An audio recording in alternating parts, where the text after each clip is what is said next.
But I was only 1% from making that money, from being where I want to be, from having everything in life that I've ever dreamed of. But it's that 1% that we sleep on.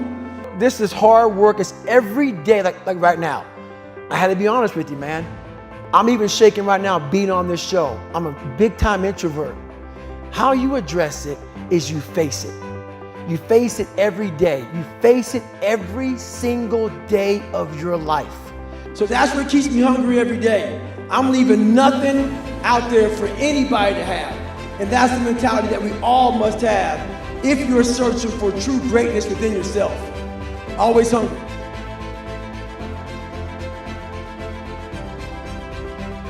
So I had this my whole life. I mean, I don't know if people believe in God or what. I don't care what you believe in. There's been this unrelenting voice in my head. We all have this voice.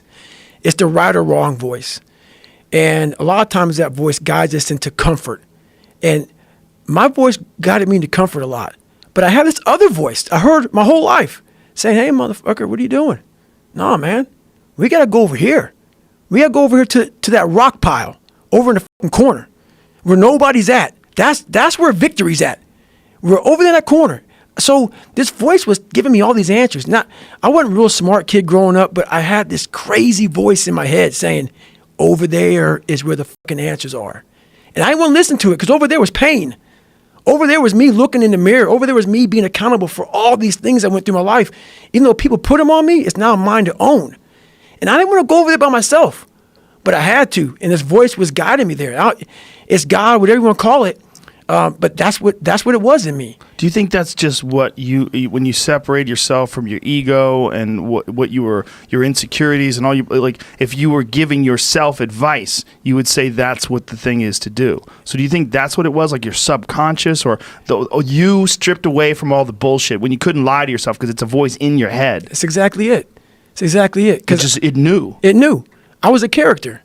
I was trying to find myself through a character. I was making different hairstyles and sagging my pants, and I was off. I was off, man. I was a clown. I was a clown, and I was like, this is not where you're supposed to be in life, man. So when you make this commitment, because there's a lot of people here that have made a commitment to core values in business, made a commitment, but it's easy for you to say, you know what, I'm going to diet, but not today. It's easy to say, oh, I want to make money and build $1 million empire, but not today, right? Like Twinkies taste way better than banana smoothies or whatever the fuck, right? So like, when you get to a certain level, you got money, you got fame, what keeps you going, man? The big thing for me is we're all 1% away. And that's the one thing I didn't realize when I was younger coming up. I put everybody on a fucking pedestal because of how I came up. Oh, this person's smarter than me, blah, blah, blah. You guys know the whole story. But when I sat back and I failed out of the Air Force trying to be a pararescueman, and I gained all that weight, and I was some fat-ass 300-pound pest control guy spraying for cockroaches, this is when I came up with we're only 1% away from true greatness. I'm sitting there, and I'm the same dude that I was that quit pararescue. And now I'm a 300-pound fat ass. And then 3 months later, I'm trying out to be a fucking Navy SEAL. Lost 106 pounds. So what I came up with was there's a big difference between 99% and 100. I always thought that I was given 100%. I wasn't. But I was only 1% from making that money, from being where I want to be, from having everything in life that I've ever dreamed of. But it's that 1% that we sleep on. It's that 1% that we wake up in that morning and we're like, you know what? Not today. Maybe tomorrow. Well, guess what? That's why it's so easy to be great nowadays, because most motherfuckers are weak. For real. And if all you do is when you are trying to hit that motherfucking snooze button on life, not in the morning, on life, just know this, all the fuck it takes is thinking about all those weak who are taking a day off. And trust me, you will come up real fast. Like I say, it's easy to be great nowadays because motherfuckers are just weak, very soft. I was born with nothing, but I realized that most people are lazy. So a lot of people, let's say out of 10%, let's say the average human being has 10%. Let's give me 2%. I know the average human being is gonna shit away 9 of that 10%. So if I utilize my 2%, I just fucked you up. Wow. Yeah. And that's what people don't get. Maximize minimal potential. People look at me and say, man, that's bullshit. You got a lot of potential. No, I have a lot of accomplishments that I utilize my maximum potential. I maximize every bit I have to be where I'm at today. That's why I'm not balanced. I don't take days off. I don't have that wiggle room that some people do. And a lot of you don't either. So you gotta make that shit up somewhere. Maximize minimum potential. When I began, because you coached me, man, I listened. When I began, there was a lot of people that had more shit than me. And then they rested. They passed me and they rested. And guess what? We've passed them because we never stopped. It's not like you ran a 100-mile ultra marathon and we're like, okay, I did it once, fuck it. Not only did he run multiple 100-mile marathons at this point and then some, but he got other people to run.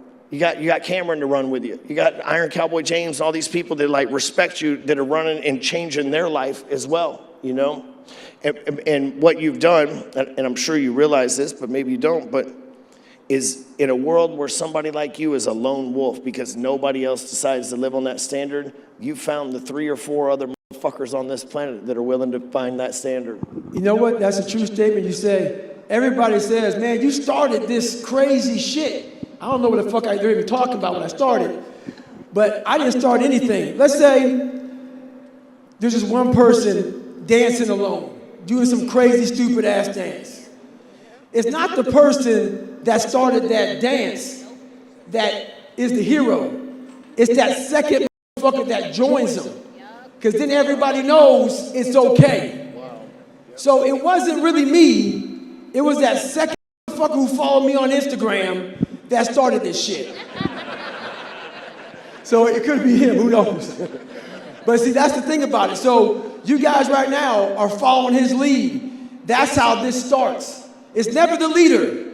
It's always the first follower that starts all this shit. When you're successful and you've accomplished a bunch of goals, how do you continue to raise the bar in your own life? Not according to other people's standards because you've passed everybody that you know, but how do you continue to set obnoxious goals like you do? I'm a fucking smoke jumper in Canada.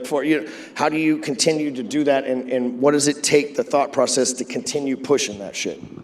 Everybody in this stadium has a savage mentality. It's a primal instinct, whether you fucking believe it or not. We all have it. I'm trying to hurt every motherfucker's feelings in the world. Anybody who thought I wasn't gonna be somebody, it's never enough. Like a dog. I got a little fucking bulldog at home, and I can't feed that motherfucker enough food. He will eat, she will eat until she's dead. That's me. I leave no scraps on the table for anyone to pick up. And that's the mentality that you must have if you want to be great. And the thing about greatness is this. The sad thing about it, most of us never even think about it because we don't believe it's even in our arena. We think greatness is Michael Jordan or Tom Brady or Serena Williams, whoever the fuck it is. People have a lot of money. You have to put that shit in your Rolodex. Until you start to think that way, whatever you think about, trust me, it will become exactly who the fuck you are. I wanted to be the hardest motherfucker ever lived. Am I that? It doesn't matter. I don't care. That was my goal when I was a 300-pound piece of shit. I think I'm not too far away from that motherfucker now. You are that motherfucker. Maybe. But that said, you gotta put that shit on the fucking table. If you don't, it's not going to happen. Like I said, am I the best motherfucker motherfucker out there? Probably not. But I put it out there. So then I am that much closer to that. So that's what keeps me hungry every day. I'm leaving nothing out there for anybody to have. And that's the mentality that we all must have if you're searching for true greatness within yourself. Always hungry. Look at yourself, man. Look at yourself. And it was that day, and a couple of days after that, I just got real with myself. And every day I came home, I called the accountability mirror. What am I going to do today to change what I see in this mirror? What am I going to do today? And a lot of it was I stopped sitting with the cool guys. I actually tucked my shirt in and went to school looking like, hey, man, this is how I'm going to look. If you don't like it, so be it. I had to really wear this layer of skin. I had to develop a really calloused skin on me to take whatever you're going to call me, you're going to call me. Whatever I'm going to be, you know, I wasn't a geek, but whoever I am, you're going to see me. You're going to see me for who I am because I need to change who I'm not. And that accountability mirror just became raw. And when I became fat over the years, because I fell back in the hole, I called myself fat because I was fat. And people don't want to do that. They want to say, oh, don't call yourself fat. Don't call yourself dumb. If you're not real and raw with who the fuck you are, nothing's going to change. And in this nice new world that we live in, we want to hear, you're just a little big. No, man, you might be fat. And it's okay to hear that from yourself and from everybody else. So that's where it started at.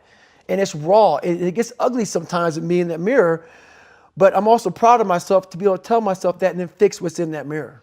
That's what hits me. And that's what I really want people to hear is that you can say those things, A, because they're true, and B, because you can fix them. Right.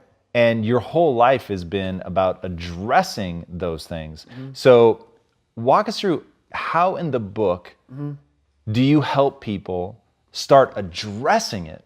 Because that's what I think is so powerful about your book.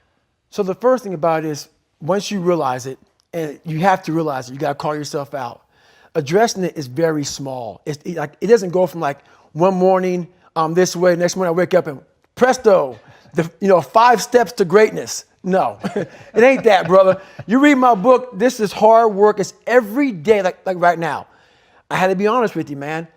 I'm even shaking right now being on this show. I'm a big time introvert. How you address it is you face it.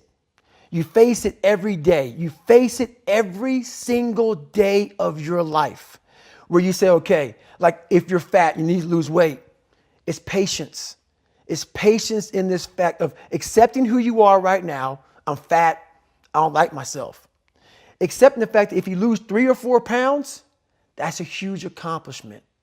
You have to live in your own fucking world. You cannot judge yourself. That's why social media and all these things are horrible. You can't judge yourself off of the so-called competition that we have made up in our mind. The things that, how people look, how people act, how smart someone is. This is a race that you run completely alone. And you're all by yourself. I had tons of sticky notes all over my mirror. It wasn't like be better than John or be as fast as whoever. Okay, David, yesterday you did this. Today, our next goal for the week is this. So I had a year goal, weekly goals, daily goals, hourly goals, and the big goal was I lied a lot growing up. I wanted to be accepted. One goal was, let's go one day without lying. Let's go one day. And then when I would lie to somebody, I would say, hey, man, I had to go back now and apologize. Say, hey, man, I lied to you. You know how hard it is to go back to somebody and say, I lied to you? Hey, man, you know what? Back there, I lied to you, dude. I was really jacked up. So I figured out these ways of total accountability. Like right now, I had to run this morning before I talked to you. Because why? That's what I'm about. I'm about mind, body, fitness. A lot of folks talk so much shit about, hey, I'm going to change your life. I'm going to do this. I'm going to do that. Are you accountable for what you're doing? Are you accountable? And I mean to the T for what you're saying. I am. And that's where it started. It started with that total accountability of let's not lie today. Let's tell people the truth about who you are. And when you can get on and tell someone, like I'm doing right now, exactly how fucked up you are, that's the goal in life. To put your life on a billboard on the busiest road in the busiest highway in the world and say, this is how fucked up I used to be. Take it or leave it.